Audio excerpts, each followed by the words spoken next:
SV news కి స్వాగతం. Bulletin లో ముందుగా హెడ్లైన్స్. సూర్యాపేట వ్యవసాయ మార్కెట్లో మొక్కజొన్న కొనుగోలు కేంద్రాన్ని ప్రారంభించిన జిల్లా కలెక్టర్.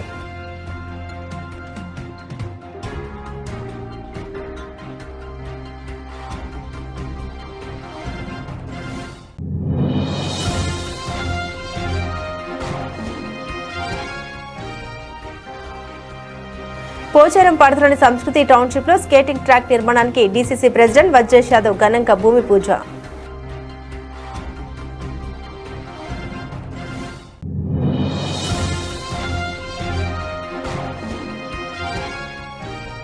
హుజరాబాద్ పట్టణంలోని సిటీ సెంట్రల్ హాల్లో తెలంగాణ వికలాంగుల కార్పొరేషన్ నుండి దివ్యాంగులకు ఉపకరణాల పంపిణీ కార్యక్రమం.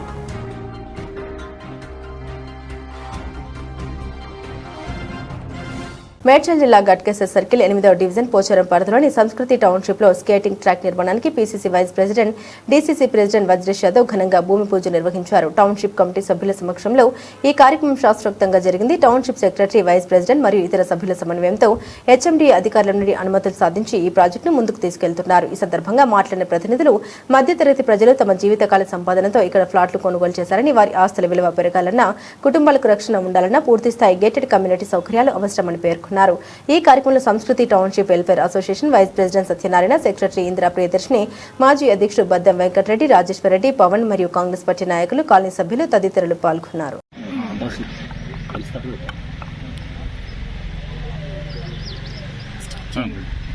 అందరికీ నమస్కారం అండి. నా పేరు ఇందిరా ప్రియదర్శిని, సంస్కృతి టౌన్షిప్ సెక్రటరీని. ఇది పోచారం మున్సిపాలిటీ కింద అండ్ మేడ్చల్ మల్కాజ్గిరి కార్పొరేషన్ కింద వస్తుంది.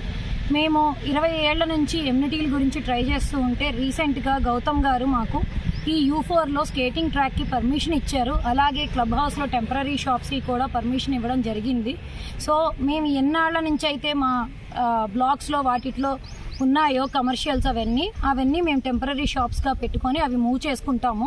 అలానే మా పర్మనెంట్ షాపింగ్ కాంప్లెక్స్ కూడా ప్రయత్నాలు జరుగుతున్నాయి. అదేవిధంగా 20 ఏళ్లుగా గేటెడ్ కమ్యూనిటీ ఏదైతే పెండింగ్లో ఉందో అది కూడా చివరి దశలో ఉంది. గవర్నమెంట్ నుంచి కూడా మనకి అన్ని రకాల సహాయ సహకారాలు అందుతున్నాయి. తోటకూర వజ్రేష్ యాదవ్ గారు మనకి డీసీసీ ప్రెసిడెంట్గా, టీపీసీసీ వైస్ ప్రెసిడెంట్గా కూడా చాలా సహాయ సహకారాలు చేస్తున్నారు. ఇప్పుడున్న కాంగ్రెస్ ప్రభుత్వంలో మన గేటెడ్ కమ్యూనిటీ వస్తుంది అని, ఈ ఎమ్యూనిటీస్ అన్నీ తొందరగా అయిపోతాయని మేము చాలా ఉత్సాహంగా ఎదురు చూస్తున్నాము. Thank you. అందరికీ నమస్కారం. ఈరోజు మన సంస్కృతి టౌన్షిప్లో U4 యూటిలిటీ ఏరియా ఎన్నో సంవత్సరాలుగా పెండింగ్లో ఉన్న ఎమ్యూనిటీస్కి ఎన్నో ఇబ్బందులతో ఎమ్యూనిటీస్ రాకుండా ఈరోజు టౌన్షిప్ వాసులంతా ఇబ్బంది పడుతున్నారు. ఇలాంటి సమయంలో మనం ఈరోజు U4 అనే యూటిలిటీ ఏరియాలో స్కేటింగ్ ట్రాక్ కోసం హౌసింగ్ బోర్డు పర్మిషన్తో ఈరోజు తోటకూర వజ్రేష్ యాదవ్ గారు, TPCC vice president, DCC president ఈరోజు భూమి పూజ చేశారు. దీని సందర్భంగా ఈరోజు ఇదే ఎమ్యూనిటీతో ఇదే U4 యూటిలిటీ ఏరియా కాకుండా అలాగే మిగిలిన యూటిలిటీ ఏరియాల్లో కూడా మనం అనుకున్న ఎమ్యూనిటీస్ అన్నీ సాధించాలని, ఇదే దిశగా గేటెడ్ కోసం కూడా ఎన్నో ప్రయత్నాలు జరుగుతున్నాయి. గేటెడ్ కోసం కూడా మనం అందరం కలిసికట్టుగా దీనికోసం ప్రయత్నించి ఎలాగైనా గేటెడ్ కూడా సాకారం చేసుకోవాలని చెప్పి అందరికీ చెప్తున్నాను. అందరికీ ధన్యవాదాలు. సంస్కృతి టౌన్షిప్ వాసులందరికీ, ఇక్కడికి అటెండ్ అయిన మీడియా మిత్రులందరికీ నా హృదయపూర్వక ధన్యవాదాలు.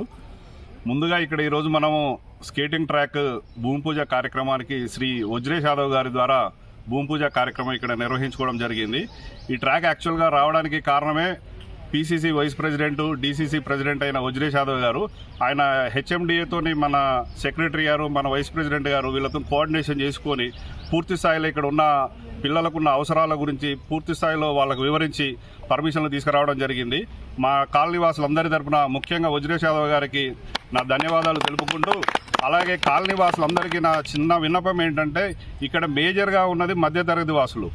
పైసా కూడబెట్టుకొని ఇక్కడ ఫ్లాట్లు కొనుక్కొని వాటి వాల్యూలు పెరుగుతాయి, పిల్లల భవిష్యత్తు బాగుంటుంది, పెద్దవాళ్ళకి రక్షణ ఉంటుందని గేటెడ్ కమ్యూనిటీ అని చెప్పేసి ఇక్కడ కొనుక్కున్నాము. కానీ మన దాంట్లో కొందరు స్వార్థపరులు పక్కనున్న రియల్ ఎస్టేట్ వాళ్ళకి సహకరించుకుంటూ మన గేటెడ్ కమ్యూనిటీకి తూట్లు పుడుస్తూ ఉన్నారు. అది అర్థం చేసుకోకుండా కొందరు ఓనర్లు వాళ్ళ ట్రాప్లో పడి మనము మిస్ అవ్వద్దు. మనం గేటెడ్ కమ్యూనిటీ కోసం ఫైట్ చేద్దాము. మనందరి రక్షణ గేటెడ్ కమ్యూనిటీ ద్వారా ఈజీ అవుతుంది.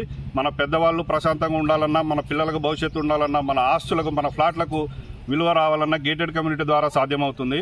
మన వైస్ ప్రెసిడెంట్ గారు, మన సెక్రటరీ ఇందిరా ప్రియదర్శిని గారు సికింద్రాబాద్ ప్యారడైజ్ పీజీ కళాశాలలోని doctor BR Ambedkar open university అధ్యయన కేంద్రంలో మాయ తెలుగు విద్యార్థులు వేడుకలు జరుపుకున్నారు. విద్యార్థులు తమ కవితలు వ్యాసాలతో రూపొందించిన మా ఊరు జీవన స్వరం అనే కవిత్వ వ్యాస సంపుటిని Ambedkar open university city Telugu విభాగం అధ్యక్షులు ఆచార్య రజనీ సంపుటిని ఆవిష్కరించారు. మౌలానా అబ్దుల్ కలాం ఆజాద్ ఉర్దూ యూనివర్సిటీ రాజనీతి శాస్త్ర విభాగ అధ్యక్షులు ఆచార్య ఆకుమర్తి నాగేశ్వరరావు తొలి ప్రతిని స్వీకరించారు. ఆత్మీయ అతిథిగా Telugu one channel CEO Durgaprasad హాజరయ్యారు.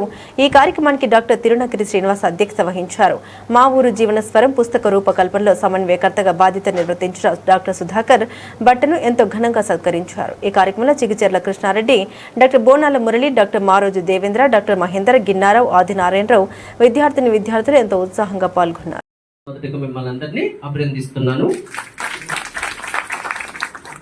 ఆ ప్రయత్నానికి మీరు చెప్పినటువంటి విధంగా డాక్టర్ భట్టు సుధాకర్ గారు ఏం దాచిపెట్టట్లేదు. మేమిద్దరము చిరకాల మిత్రులు. ఆయన ఎంఏ తెలుగు చేస్తున్నప్పుడు నేను ఎంఏ పొలిటికల్ సైన్స్ చేస్తున్నాను యూనివర్సిటీ ఆఫ్ కేంద్రీయ విశ్వవిద్యాలయంలో.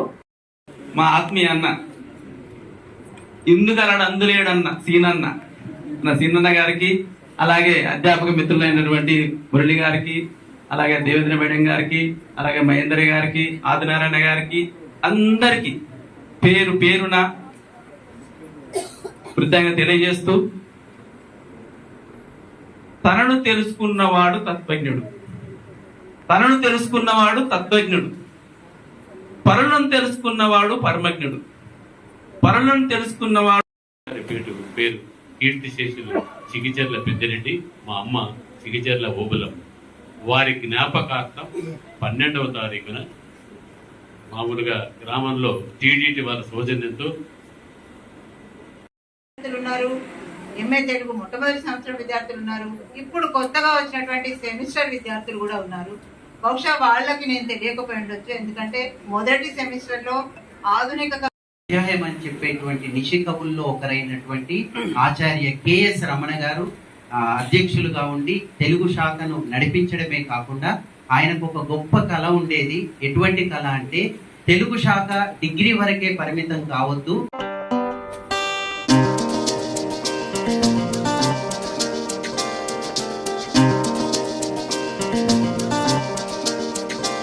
తర్వాత ఆర్టీసీ కార్మికులకు సంబంధించిన సమ్మె పరిష్కారం, ప్రయాణికులకు ఇబ్బందులు కలగవద్ద ఆలోచనతో ఆర్టీసీ కార్మికుల డిమాండ్స్ పై ప్రభుత్వం సానుకూలంగా ఉంది. నిర్ణయాలు తీసుకునే అంశంలో కొత్త జాప్యం జరగవచ్చు. ఆర్టీసీ కార్మికులు లేవనెత్తిన అన్ని అంశాలు పరిశీలించడానికి 4 అధికారులతో ఒక కమిటీ ఏర్పాటు చేసింది. ఆర్టీసీ ప్రతినిధులంతా కమిటీకి మీ అంశాలు విన్నవిస్తే ఉప ముఖ్యమంత్రి నేను ప్రభుత్వం దగ్గర కూర్చొని అధికారుల దగ్గర నివేదిక తీసుకుని సమస్యలు పరిష్కారం చేస్తాం. 65 లక్షల మంది ప్రయాణికులు ప్రతిరోజు, అందులో గ్రామీణ ప్రాంత పేద ప్రజలు ఉపాధి కోసం వివిధ ప్రాంతాలకు బస్సులో ప్రయాణం చేస్తుంటారన్నారు. ఆర్టీసీ కార్మికులకు సంబంధించినటువంటి సమ్మె పరిష్కారము, ప్రయాణికులకు సంబంధించి ఇబ్బంది కలగద్దు అనేటువంటి ఆలోచనతో వాళ్ళన్నీ కూడా ఇప్పటికే ప్రభుత్వం ప్రతి అంశంలో సానుకూలంగా ఉంది. నిర్ణయం తీసుకునే అంశంకు సంబంధించినటువంటి కొంత తాత్పర్యం జరగచ్చు. ఏది ఏమైనా ఇప్పుడు అధికారులతోటి అన్ని రకాల అంశాలను చర్చించడానికి 4 వారాల కాల వ్యవధితోటి కమిటీ ఏర్పాటు చేసినాం. నేను ఆర్టీసీ ప్రజలందరినీ కూడా మరి కమిటీకి వాళ్ళ యొక్క అంశాలను విన్నవిస్తే గౌరవ ఉప ముఖ్యమంత్రి గారు నేను ప్రభుత్వం తరఫున కూర్చొని అధికారుల దగ్గర నివేదిక తీసుకొని అదేవిధంగా అవసరమైన ఉద్యోగ ప్రజలందరితో కూడా కలిసి తప్పకుండా అన్ని సమస్యలు పరిష్కరిస్తాం. దాదాపు 65 లక్షల మంది ప్రయాణికులు రోజు, అందులో గ్రామీణ ప్రాంత పేద ప్రజలు రోజు ఉపాధి కోసం శ్రమపడేటువంటి వాళ్ళు ప్రయాణించేటువంటి ఈ బస్ ప్రయాణం పేదవాడి లైఫ్ లైన్. దాని ఉద్యోగులుగా మీరు, ప్రభుత్వంగా మనము కలిసి ఇబ్బంది లేకుండా చూసే బాధ్యత ఉంది. తప్పకుండా వాళ్ళకు సంబంధించినటువంటి సంక్షేమము, ఉద్యోగులది, ప్రయాణికుల సౌకర్యము, సంస్థ పరిరక్షణ తప్పకుండా చూస్తాం. కాబట్టి ఎటువంటి బేసిజన్ పోకుండా అధికారులకు సంబంధించినటువంటి సమస్యలన్నీ నివేదించమని వారితో అందరూ కూడా ఉన్నత అధికారులు వారి ద్వారా ప్రభుత్వంకు నివేదిక తీసుకొని వాటన్నింటినీ పరిష్కారం చేయడం జరుగుతుందని నేను విజ్ఞప్తి చేస్తున్నాను. మహబూబాబాద్ పట్టణంలోని Daivakrupa welfare society Andhra Pradesh productivity council సహకారంతో మహిళలకు కుట్టు మిషన్ శిక్షణ అందించి సర్టిఫికెట్ అందించారు. ఈ కార్యక్రమానికి ముఖ్య అతిథిగా మున్సిపాలిటీ చైర్మన్ గుగులతు జ్యోతి, కౌన్సిలర్ కాటా భాస్కర్, మెప్మా జిల్లా అధికారిని విజయతో కలిసి 400 మహిళలకు సర్టిఫికెట్లు అందించారు. ఈ సందర్భంగా చైర్మన్ జ్యోతి మాట్లాడారు. రాష్ట్ర ప్రభుత్వం మహిళల అభ్యున్నతికి అనేక సంక్షేమ పథకాలు ప్రవేశపెడుతోందని, వారి అభివృద్ధికి కృషి చేస్తోందన్నారు. ఎన్జీఓ ఆధ్వర్యంలో శిక్షణ అందించడం అభినందనీయమని అన్నారు. శిక్షణ ద్వారా ప్రభుత్వ పాఠశాల విద్యార్థులకి యూనిఫామ్ కుట్టడం ద్వారా ఉపాధి లభిస్తుందని, మహిళలు ప్రభుత్వం కల్పించే ప్రతి అవకాశాన్ని సద్వినియోగం చేసుకోవాలని అన్నారు. ఈ కార్యక్రమంలో లోకేష్, బొల్లు రాజు, చరణ్, వాదరబోయిన వెంకన్న తదితరులు పాల్గొన్నారు.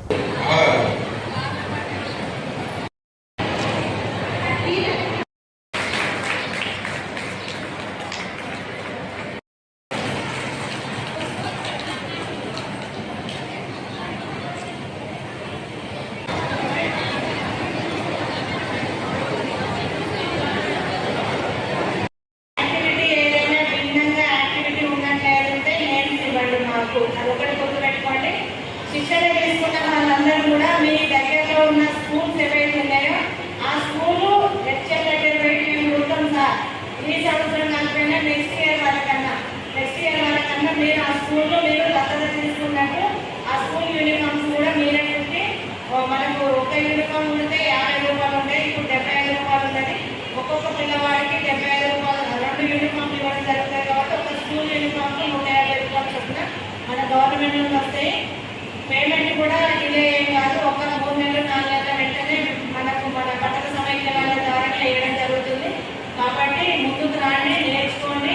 ఇంకేమైనా నేర్చుకోవాలి, మాకు బ్యూటీ పార్లర్ శిక్షణ, మతం శిక్షణ, ఎంబ్రాయిడరీ శిక్షణ, మిల్లెట్ బిస్కెట్స్ శిక్షణ కావాలన్నట్లయితే లోకేష్ గారు కానీ మిమ్మల్ని 4 రోజుల పాటు కొంత నిధులను వెచ్చించి 4 రోజుల పాటు 400 మందిని మరి టైలరింగ్లో మెరుగులు నేర్పేటువంటి శిక్షణ కార్యక్రమం ఏర్పాటు చేయడం అనేది ప్రధానంగా ముఖ్యమంత్రి రేవంత్ రెడ్డి గారికి మనందరి తరఫున మీ తరఫున నేను కృతజ్ఞతలు తెలియజేస్తా ఉన్నాను. మరి వాళ్ళ మీరు ప్రభుత్వ పాఠశాలలో ఉన్నటువంటి స్కూల్ యూనిఫామ్స్ కానీ, ఇంటి వద్ద ఇంకా ఇతరత్ర టైలరింగ్ కార్యక్రమాలలో కానీ ఒక చక్కని అవకాశాన్ని, ఒక మంచి కార్యక్రమాన్ని మీకు భోజనం పెట్టి మరి టైలరింగ్ కార్యక్రమాలు కూడా మీకు ఇంతకుముందు వచ్చినప్పటికీ మరిన్ని మెలకువలు నేర్పిస్తూ ఎంతో ఓపికతోటి ఒక చక్కని కార్యక్రమాన్ని మన ఇంట్లో నలుగురు ఉంటేనే మనం వాటిని సాధించడానికి ఎంతో ఆయాసపడుతున్నాం. కానీ 400 నా ముందున్న మహిళలందరికీ, మన మీడియా మిత్రులకి అందరికీ నమస్కారం. మనకి ఈరోజు మన ప్రభుత్వం మంచి మంచి పథకానికి అందిస్తాను. ఇలాంటి మంచి పథకానికి మీరందరూ వినియోగించుకొని ముందుకు తీసుకెళ్లాలని, ప్రజలు మీరు కూడా చెప్పాలని మనస్ఫూర్తిగా కోరుకుంటున్నాం. ఈరోజు నాకు ఇక్కడ పిలిచిన లోకేష్ అన్న గారికి ఇంకా మంచి మంచి ప్రోగ్రాలు ప్రజల్లో మనందరూ కూడా తీసుకెళ్లాలని మనస్ఫూర్తిగా కోరుకుంటాను. ఈ అవకాశం మంచిర్యాల జిల్లా దండేపల్లి మండలం ముత్యంపేట గ్రామంలో కేవలం 200 రూపాయల కోసం ఓ నిండు ప్రాణం బలైన ఘటన కలకలం రేపింది. చిల్లర డబ్బుల కోసం జరిగిన గొడవ చివరకు హత్యకు దారితీసింది. అసలు ఏం జరిగిందంటే, గ్రామస్తులు తెలిపిన వివరాల ప్రకారం ముత్యంపేట గ్రామానికి చెందిన బిల్ల శంకరయ్య తన నివాసం వద్దే ఒక చిన్న కిరాణా షాప్ నడుపుకుంటూ జీవనం సాగిస్తున్నాడు. ఈ క్రమంలో గ్రామానికి చెందిన ఓ వ్యక్తి శంకరయ్య వద్దకు వచ్చి 200 రూపాయలు అప్పుగా ఇవ్వాలని అడిగాడు. అందుకు శంకరయ్య నిరాకరించడంతో ఆగ్రహానికి గురైన ఆ వ్యక్తి దంపతులిద్దరిపై విచక్షణారహితంగా దాడికి తెగబడ్డారు. చికిత్స పొందుతూ కరీంనగర్ ఆసుపత్రిలో భారత మృతి. నిందితుడి దాడిలో శంకరయ్యతో పాటు అతని భార్య తీవ్రంగా గాయపడ్డారు.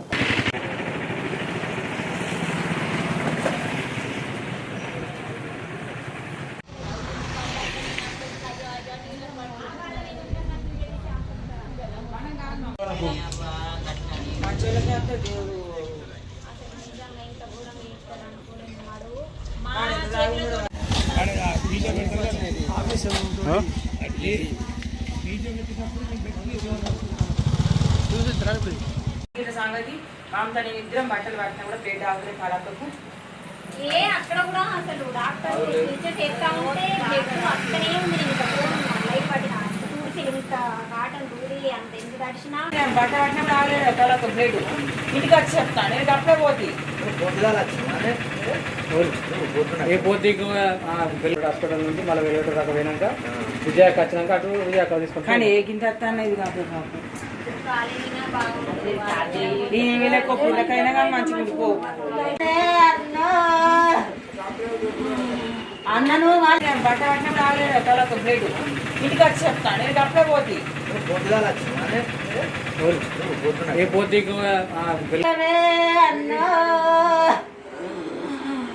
అన్నను ఎటు వేయనవే అన్నో అన్నను ఎటన్న పోతే అన్నా నన్ను చెల్ల అని నోట్ల జల్లియపోదువే అన్నో అన్న రాగిట్లకున్న వస్తే అన్నా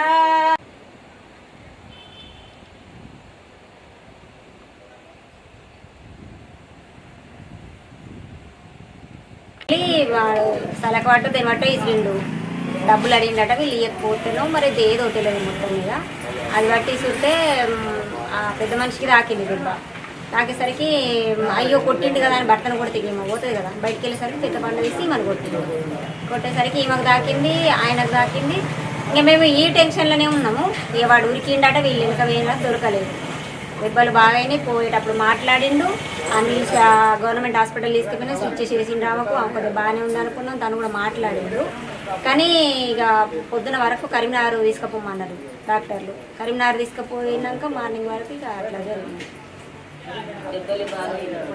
బాగా లోపల నుంచి అది లోపల తగినట్టుంది వాళ్ళకి ఈమెకైతే బ్లడ్ బండ తగిలితే బ్లడ్ బయటకు వచ్చింది కాబట్టి మాకు బాగా ఏమనిపించలేదు తనకు లోపల తగిలి బ్లడ్ రాకుండా ఎట్లా అయిపోయింది సిద్దిపేట జిల్లా దుబ్బాక మండలం రాజకపేట గ్రామంలోని అంగన్వాడీ కేంద్రంలో తీవ్ర నిర్లక్ష్యం వెలుగు చూసింది. చిన్నారులకు అందించే మధ్యాహ్న భోజనంలో కుళ్లిపోయిన గుడ్డను వడ్డిస్తున్నట్లు ఆరోపణ వ్యక్తమవుతున్నాయి. స్థానికులు తెలిపిన వివరాల ప్రకారం అంగన్వాడీ కార్మికులు పిల్లలకిచ్చే ఆహారంలో నాణ్యత ప్రమాణాలు పాటించడం లేదని ఆరోపిస్తున్నారు. ముఖ్యంగా గుడ్లు కుళ్లిపోయినవిగా ఉన్నప్పటికీ వాటిని పిల్లలకు వడ్డించడం పట్ల తల్లిదండ్రులు తీవ్ర ఆగ్రహం వ్యక్తం చేస్తున్నారు. ఈ విషయాన్ని గమనించినప్పటికీ అంగన్వాడీ టీచర్లు పట్టించుకోకపోవడం మరింత విమర్శలకు దారితీస్తుంది. ఈ ఘటనపై సమాచారం అందుకున్న గ్రామస్తులు తల్లిదండ్రులు వెంటనే సంబంధిత అధికారుల దృష్టికి తీసుకెళ్లాలని డిమాండ్ చేస్తున్నారు. చిన్నారుల ఆరోగ్యంతో ఆటలాడుతున్న బాధ్యులపై కఠిన చర్యలు తీసుకోవాలని కోరుతున్నారు.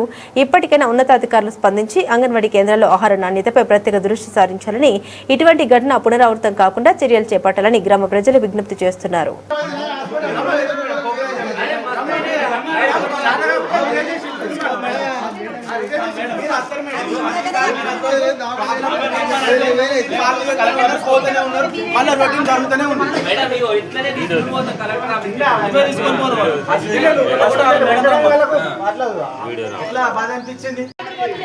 అప్పుడే పెరిగిపోయిన పారవోసిపించిన టమాటాలు అన్ని పురుగులే ఉన్నాయి. పురుగు కూడా టమాటాలు గుడ్డు వాంతి చేసుకుంటారా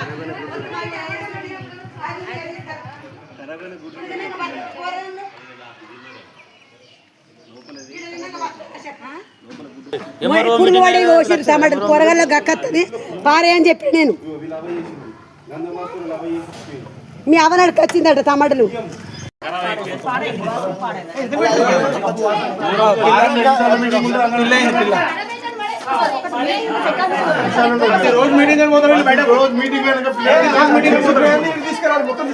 హుజరాబాద్ పట్టణంలోని సిటీ సెంట్రల్ హాల్లో తెలంగాణ వికలాంగుల కార్పొరేషన్ నుండి దివ్యాంగులకు ఉపకరణాల పంపిణీ కార్యక్రమం హాజరైన రాష్ట్ర వికలాంగుల corporation chairman Muthineni Veeraiah, Congress party నియోజకవర్గ ఇన్ఛార్జ్ ప్రణవ్ బాబు. హుజరాబాద్ లో ఉప ఎన్నికలు వచ్చినప్పుడు తప్పితే ఒక పెన్షన్ కూడా బీఆర్ఎస్ ప్రభుత్వం ఇవ్వలేదు. కాంగ్రెస్ ప్రభుత్వం వచ్చాక 2 లక్షల పెన్షన్లు ఇచ్చింది.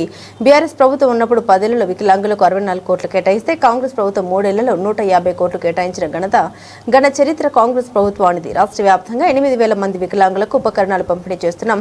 2,000 ట్రై మోటరైజ్డ్ స్కూటీలు ఇస్తే గతంలో బీఆర్ఎస్ ప్రభుత్వం 10 ఏళ్లలో 1,500 స్కూటీలు ఇస్తే కాంగ్రెస్ ప్రభుత్వం వచ్చాక ఒకే సంవత్సరంలో 2,000 స్కూటీలు ఇచ్చిన ఘనత సీఎం రేవంత్ రెడ్డిదన్నారు.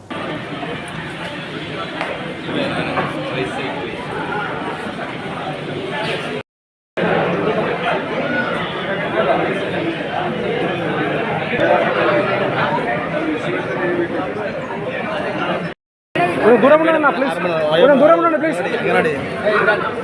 అరే ఏంటి అయ్యో అయ్యో అయ్యో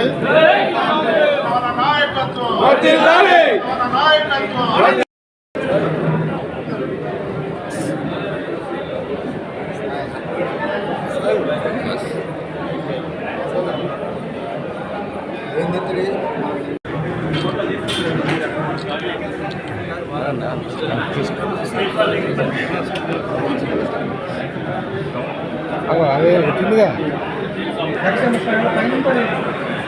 మంచి క్వాలిటీ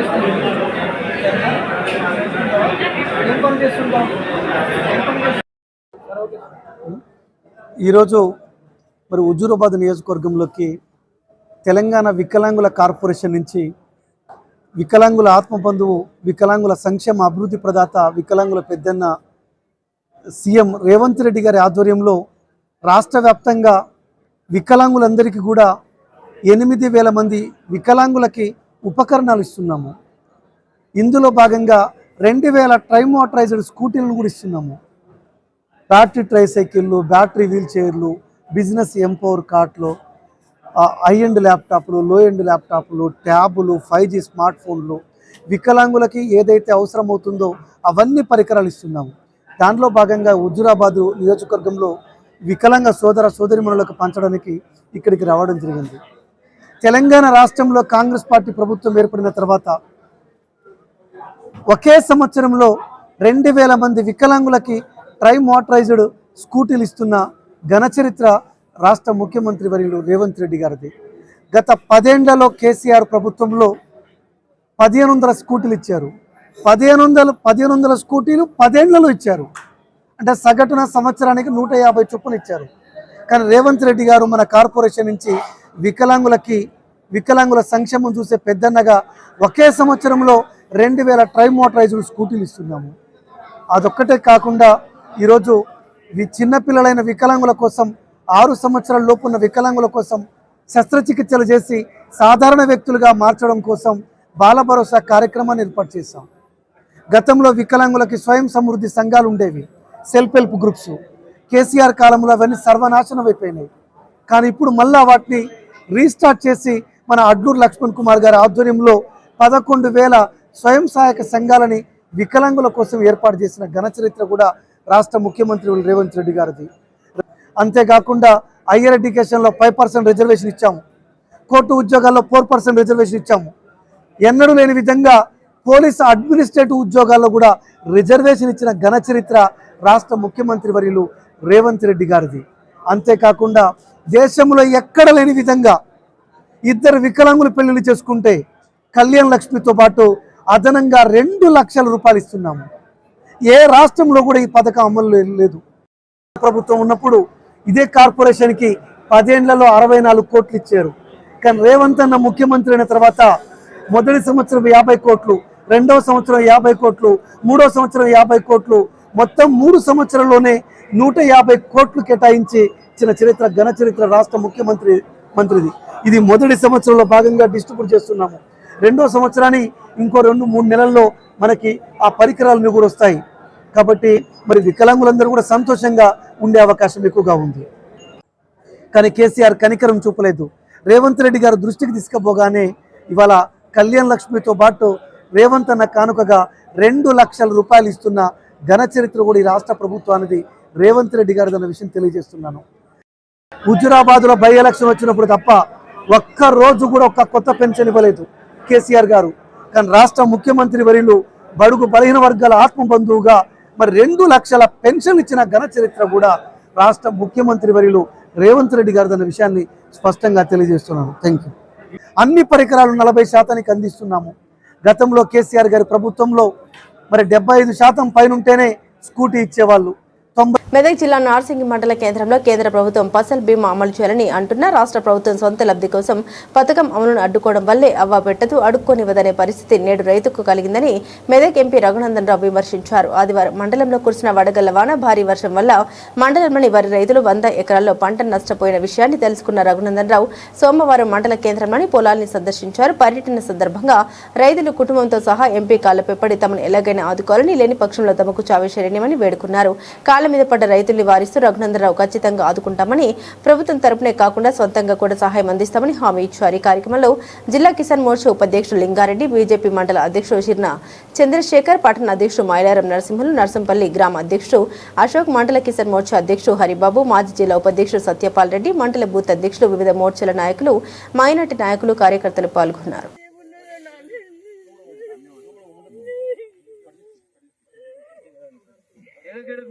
కొడుకేడుస్తున్నాడు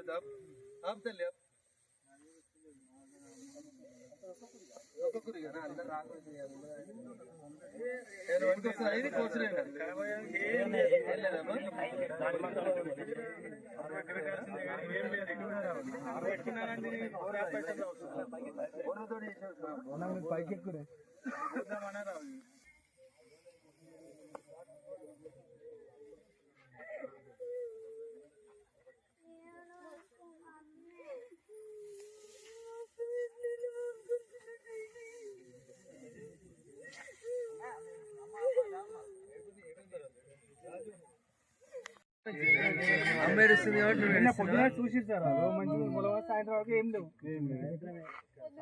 గతం అయిపోయింది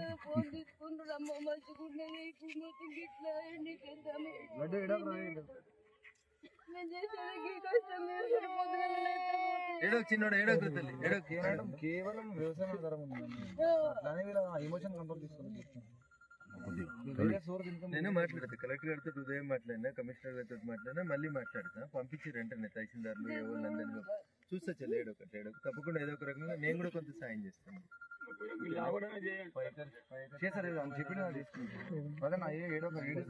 మండలాల్లో నిన్న సాయంత్రం అకాలంగా పడినటువంటి ఈ వడగండ్ల వాన వల్ల పేద గిరిజన రైతులు అనేక మంది నోటికి వచ్చినటువంటి పంటని చేజేతుల కళ్ళ ముంగట రాలిపోవడం చూసి బాధాతప్త హృదయాలతో ఏడుస్తూ ఉన్నారు. వడగండ్లు రైతులకి కన్నీళ్ళను మిగిల్చినవి తప్ప ఇంకొకటి మిగిల్చలేదు. దురదృష్టం మన రాష్ట్ర ప్రభుత్వం భారత ప్రభుత్వం ఫసల్ బీమా పథకాన్ని ఇచ్చిన సందర్భంగా రకరకాల రాజకీయ కారణాల చేత ఫసల్ బీమా పథకాన్ని అమలు చేయకపోవడం వల్ల దాదాపు ఈరోజు ఒక్కొక్క రైతు వ్యవసాయం మీద పెట్టిన ఖర్చు సుమారు 25 నుంచి 30 వేల రూపాయలు ఒక ఎకరం సాగుబడి కోసం పెట్టినటువంటి ఖర్చు. రేపు ప్రభుత్వం ఏదో కంటి తుడుపుగా 5,000, 10,000 ఇస్తే 10 ఎకరాల్లో సాగు చేసినటువంటి రైతులకి కన్నీరు తప్ప ఇంకొకటి మిగులుతలేదు.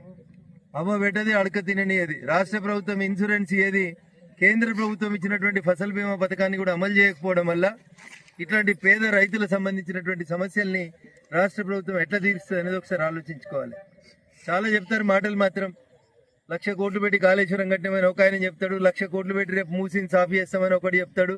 అన్న మీరు మూసి నీళ్ళు తాగుతారా కాళేశ్వరంలో ఈత కొడతారా మాకు సంబంధం లేదు, కానీ ఇగో ఈ రైతుల కన్నీళ్లు తుడిచేందుకు భారత ప్రభుత్వం ఇస్తున్నటువంటి ఫసల్ బీమా పథకాన్ని మీరు దయచేసి ఈ రాష్ట్రంలో తెలంగాణ రాష్ట్రంలో జోడీకరించండి.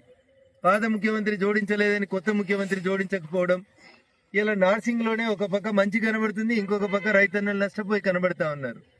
మీరు మండలాన్ని ఒక యూనిట్గా తీసుకొని చేస్తాం ఇన్సూరెన్స్ అంటే దానివల్ల నష్టం జరుగుతూ ఉంది. అదే ఫసల్ బీమా పథకం ఒకవేళ ఈ రాష్ట్రంలో అమలు అయ్యి ఉంటే ఈరోజు నష్టపోయినటువంటి ఈ రైతన్నలు, ఈ చిన్నారి పిల్లలు వాళ్ళ అమ్మ ఏడుస్తుంది కాబట్టి ఆ పిల్లోడు ఏడుస్తూ ఉన్నాడు. నిన్నటిదాకా నోటి దాకా వచ్చింది అనుకున్నటువంటి ఆ రైతుకి పంట ఈరోజు చేజారిపోవడం అనేది దురదృష్టకరమైనటువంటి విషయం. కాబట్టి చంద్రశేఖరరావు గారు, రేవంత్ రెడ్డి గారు రాజకీయాలు పక్కన పెట్టి నా మెదక్ పార్లమెంట్ పరిధిలో నిన్న సాయంత్రం అకాలంగా కురిసినటువంటి వడగండ్ల వానతో నష్టపోయినటువంటి రైతన్నలకి ఎకరాకి 50,000 రూపాయల నష్టపరిహారాన్ని వెంటనే ప్రకటించి నెల రోజుల్లోపు రైతులకు అందిస్తే వాళ్ళు మళ్ళీ వర్షాకాలంలో వ్యవసాయం చేసుకోవడానికి అవకాశం ఉంటుంది. లేని పక్షంలో ఎద్దేడిచిన వ్యవసాయం రైతేడిచిన రాజ్యం బాగుపడదని ఈ రైతన్నల ఉసురు దాకి ఈ రాష్ట్ర ప్రభుత్వం కూలిపోక తప్పదని ఈ సందర్భంగా హెచ్చరిస్తా ఉన్నాను. బులెటిన్ ముగించే ముందు హెడ్లైన్స్ మరోసారి. సూర్యాపేట వ్యవసాయ మార్కెట్లో మొక్కజొన్న కొనుగోలు కేంద్రాన్ని ప్రారంభించిన జిల్లా కలెక్టర్.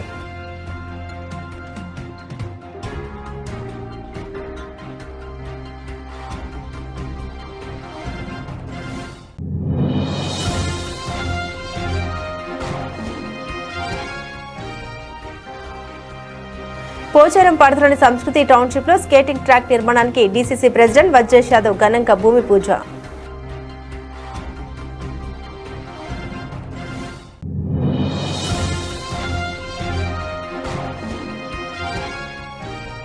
హుజరాబాద్ పట్టణంలోని సిటీ సెంట్రల్ హాల్లో తెలంగాణ వికలాంగుల కార్పొరేషన్ నుండి దివ్యాంగులకు ఉపకరణాల పంపిణీ కార్యక్రమం.